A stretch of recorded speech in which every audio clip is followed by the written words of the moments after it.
SRC Tamil semester.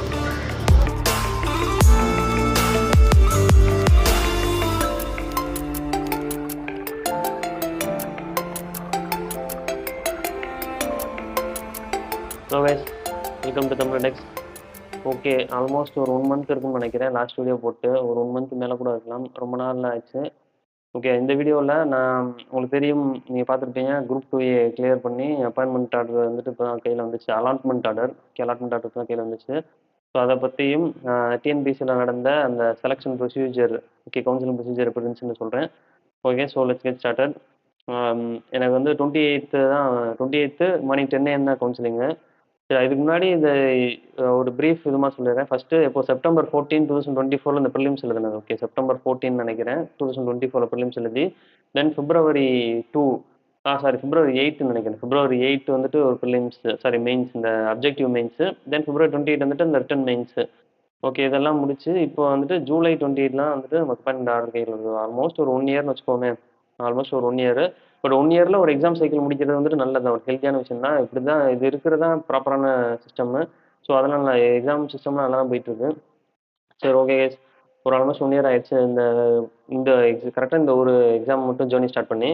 So okay, நாங்கள் 28th July morning 10 AM தான் என்னுடைய பேட்ச்சு. நான் முந்தின நாள் நைட்டே போய் அங்கே ஒரு ரூம் எடுத்து ஸ்டே பண்ணிட்டோம். டிஎன்பிசிலேருந்து வாக்கபிள் டிஸ்டன்ஸில் ரூம் எடுத்து ஸ்டே பண்ணிட்டோம். ஃபேமிலியோட தான் போயிருந்தேன். அன்றைக்கி காலையில் போனோம்னா அந்த ரோடை பார்த்தாலே தெரிஞ்சிடலாம் எங்கே இருக்குது அப்படின்ற இடம். ஏன்னா ரொம்ப கூட்டம் அங்கே தான் இருக்கும். அந்த ரோடு வந்து கொஞ்சம் சின்ன ரோடு, அதனால் ரொம்ப கூட்டமாக இருக்கும், க்ரௌடடாக இருக்கும். அதிலே கண்டுபிடிச்சிடலாம். அங்கே போயிட்டு ஃபஸ்ட்டு உள்ளே என்ட்ரானோடனே நம்ம பார்க்கிங் லாட், அந்த பில்டிங்கோடைய பார்க்கிங் லாட்டில் அங்கே தான் வந்து சர்டிஃபிகேட் வெரிஃபிகேஷன் நடக்கும். ஒரு 50 டேபிள்ஸ் போட்டிருந்தாங்கன்னு நினைக்கிறேன். 50 டேபிள்ஸ் சம்திங் அந்த மாதிரி இருக்கும், நிறைய டேபிள்ஸ். நம்ம ஒவ்வொரு டேபிளுக்கும் ஒரு 5 பேர் 6 பேர் அந்த மாதிரி உட்காந்துருப்பாங்க ஸ்டூடெண்ட்ஸு. ஒரு 2 ஆஃபீஸர்ஸ் இருப்பாங்க, ஓகே, வெரிஃபிகேஷன் பண்ணுறதுக்கு. அவங்க வந்து நம்ம சர்டிஃபிகேட்ஸ் எல்லாம் வெரிஃபிகேஷன் பண்ணுவாங்க. ஒன்ஸ் வெரிஃபை பண்ணோடனே நம்ம வந்துட்டு உள்ள இன்னொரு ரூமுக்குள்ளே போகணும், கவுன்சிலிங் ஹால் அப்படின்னு சொல்லிட்டு. அதுவும் கிரவுண்ட் ஃப்ளோர்லேயே தான் இருக்கும், கொஞ்சம் தள்ளி இருக்கும் சைடில். அந்த கவுன்சிலிங் ஹாலில் போயிடுவோம். கவுன்சிலிங் ஹாலில் நான் போகும்போது ஃபஸ்ட்டு 200 பீப்புள் கூப்பிட்டுருந்தாங்க. அதில் நானும் போய் உள்ள உட்காந்துருந்தேன். அது வந்துட்டு கொஞ்சம் என்ன சொல்ல, நல்லா இதாக தான் இருந்துச்சு, நல்லா பிரைட்டாக கொஞ்சம் நல்லா இருந்தது. ஓகேவா, அந்த ரூமு. அதில் வந்துட்டு 3 டிஸ்பிளேஸ் இருக்கும். ஒரு டிஸ்பிளேஸில் வந்துட்டு ஓவராலாக நம்மளுடைய வேகன்சிஸ், எந்தெந்த கேட்டகரியில் என்னென்ன வேகன்சிஸ் இருக்குது, ஸ்பெஷல் கேட்டகரி, அந்த மாதிரி ஓவரால் வேகன்சிஸ் ஓடிட்டு இருக்கும்.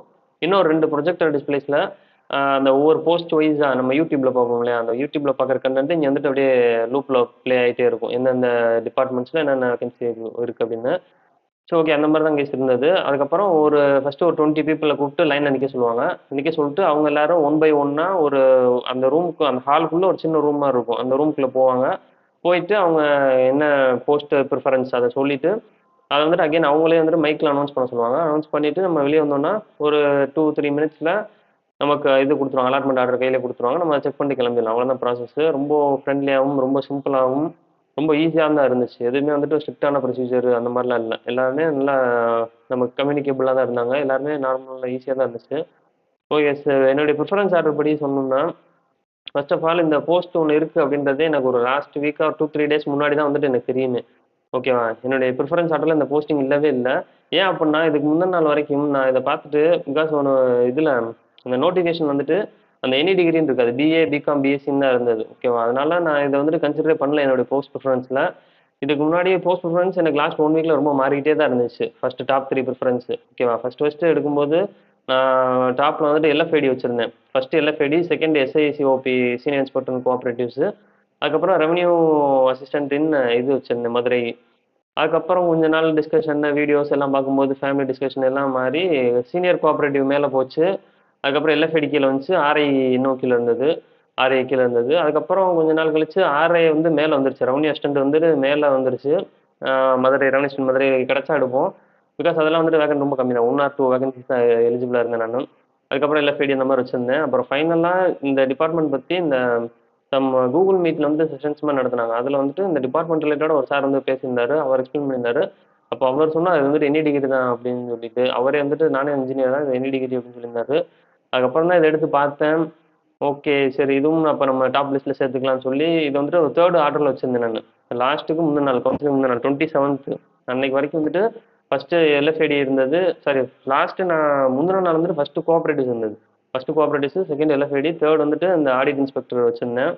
அதுக்கப்புறம் இந்த கவுன்சிலிங் டேட் அன்னைக்கு கொஞ்சம் ஃபேமிலி டிஸ்கஷன், அது மூலியமா இது வந்துட்டு நான் மேல் எடுத்து வச்சுட்டேன். பிகாஸ் இதில வந்து நான் ஒரு 3 வேகன்ஸீஸ் தான் வந்துட்டு எலிஜிபிள். மொத்தம் வந்து 14 சம்திங் இருக்கும்னு நெனைக்கிறேன். நான் வந்துட்டு ஜிடி பிளஸ் பிசின்னு பார்த்தோம்னா 3 தான் எலிஜிபிள்.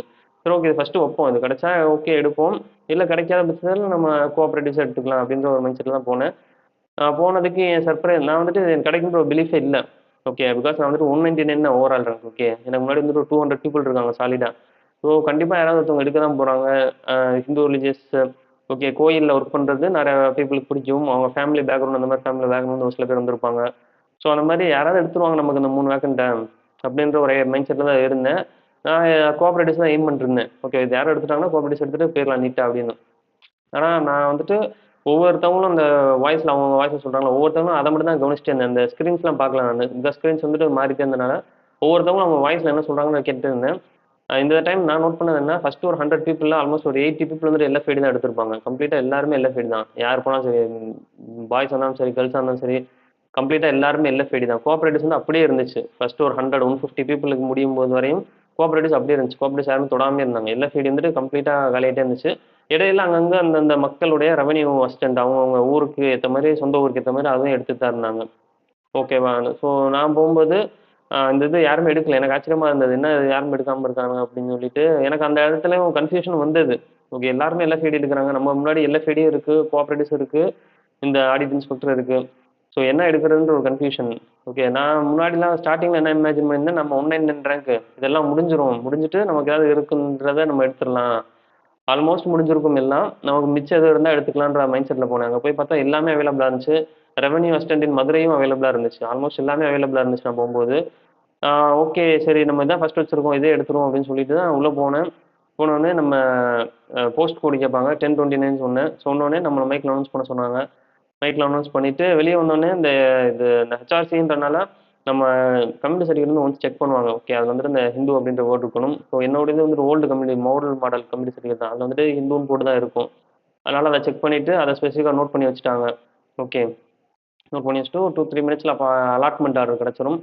கிடைச்ச உடனே நம்ம வெளிய வந்துரலாம். வெளிய வந்துட்டு ஃபேமிலீஸ் எல்லாம் மீட் பண்ணிட்டு, அதுக்கப்புறம் தான் நம்ம மெயின் கேட் வெளிய வந்துட்டு, அந்த ஃபோட்டோஸ், வீடியோஸ் அதெல்லாம் எடுத்துட்டு அப்படியே கிளம்பிட்டோம் கைஸ். ஓகே. ஸோ இதான் வந்துட்டு ஒரு அந்த அந்த ஒரு டேல நடந்த விஷயம். இது வந்துட்டு ஆல்மோஸ்ட் ஒரு சர்ப்ரைஸ் தான் எனக்கு இந்த டிபார்ட்மெண்ட் கிடைச்சது. நான் சூஸ் பண்ணதுமே. ஓகேவா? என்னுடைய கார்ட்ஸ்ல இது இல்லவே இல்ல. ரொம்ப நாளா அது இல்லவே இல்ல. இது இருந்ததுன்னு இப்படி ஒரு டிபார்ட்மெண்ட் இருக்குன்றது தெரியும். பட் லெவல் 12ல இந்த போஸ்ட் வந்துட்டு எனி டிகிரியா அப்படின்னு எனக்கு இவ்வளவு நாள் தெரியாம தான் இருந்தது. அது தெரிஞ்சதுக்கப்புறம் சம் இன்டர்வென்ஷனால நான் வந்துட்டு எடுத்துட்டேன் இத. ஓகே. ஸோ எனி லெவல் 12 கிடைச்சிருந்தாவே போதும் அப்படின்ற மைண்ட் செட்ல தான் இருந்தேன். சாட்டிஸ்ஃபேக்டரி எனக்கு ஆல் லெவல் 2மே அவைலபிளா இருந்தது. ஸோ அதில இந்த இத சூஸ் பண்ணிட்டேன். ஃபேமிலிக்கு ரொம்ப ஹேப்பி தான் ஃபேமிலில எல்லாருமே. அவங்களுடைய இன்ஃப்ளூயன்ஸும் அதிக அளவுல இருந்துச்சு இந்த இத நான் சூஸ் பண்றதுக்கு. ஓகே. சரி. நெக்ஸ்ட்டு ஃபர்தரா இப்போ ஏன் வந்துட்டு வீடியோஸே போட முடியலன்னா, நான் ஆல்ரெடி சொல்லியிருந்தேன் இந்த ஒன் ஆன் ஒன் ஸ்டார்ட் பண்ணியிருந்தேன். எம்டிஎஸ் கோச்சிங் ஒன் ஆன் ஒன்னு. ஸோ அதனால அவங்களுக்கே நான் டெய்லி டைம் ஸ்பெண்ட் பண்றேன். அது நல்லா போயிட்டுருக்கு. அதனால என்னால ஃபர்தரா வீடியோஸ் எதுவும் போட முடியல. ஒன்ஸ் இதெல்லாம் செட்டில் ஆனதுக்கப்புறம், இந்த ஜாப் எதுவும் ஜாயின் பண்ற டேட் 1 மந்த்துக்குள்ள வரும்னு சொல்றாங்க. பட் கரெக்ட்டா யாருக்கும் தெரியாது. ஸோ அதெல்லாம் கொஞ்சம் செட் ஆயி எல்லாமே செட்டில் ஆனதுக்கப்புறம் நான் கன்டினியூஸா வீடியோ போட ஆரம்பிக்கிறேன். கம்மிங் செப்டம்பர்ல வந்துட்டு நமக்கு குரூப் 2வும் இருக்கு. எம்டிஎஸும் இருக்கு. ஓகே. ஸோ குரூப் 2 வேகன்சி கம்மியா இருக்கு அப்படின்னு சொல்லி தான் நெறைய பேர் மெசேஜ் பண்ணவங்கலாம் அதான் சொல்றாங்க. அந்த மாரி நான் நினைக்க வேணாம். கண்டிப்பா வேகன்சி இன்கிரீஸ் ஆக தான் போகுது. இப்படி கம்மியா இருக்குன்னு சொல்லிட்டு யாருமே படிக்காமலாம் இருக்க மாட்டாங்க. எல்லாருமே படிச்சுட்டு தான் இருப்பாங்க. ஸோ அதனால அந்த ஒரு இத மைண்ட்ல ஏத்திக்கிறாம, நீங்க எப்பயும் போல போடுற ஃபுல் எஃபோர்ட்ஸ போட்டுட்டே தான் இருங்க. ஓகே. கண்டிப்பா படிச்சுட்டே இருந்தா அதுக்கான ரிசல்ட் வரும். என்னுடைய லைஃப் ஜர்னில நான் அந்த 4 இயர்ஸ்ல அதான் லேர்ன் பண்ணேன். எனக்கு ஃபர்ஸ்ட்டு குரூப் 2 கிடைக்கல. ஃபர்ஸ்ட்டு குரூப் 4 எதுவுமே கிடைக்கல. குரூப் 1 எதுவுமே கிடைக்கல. ஓகே எஸ்எஸ்சிலயும் ஃபர்ஸ்ட் அட்டெம்ப்ட்ல எதுவுமே கிடைக்கல. எல்லாமே எனக்கு செகண்ட் அட்டெம்ப்ட் தான் கிடைச்சிருக்கு. ஸோ கண்டிப்பா கிரைண்ட் பண்ணிட்டே இருங்க. அதுக்கான சாட்டிஸ்ஃபேக்டரியானது உங்களுக்கு கண்டிப்பா கிடைக்கும். Okay guys. Okay. Thanks for வாட்சிங். பை.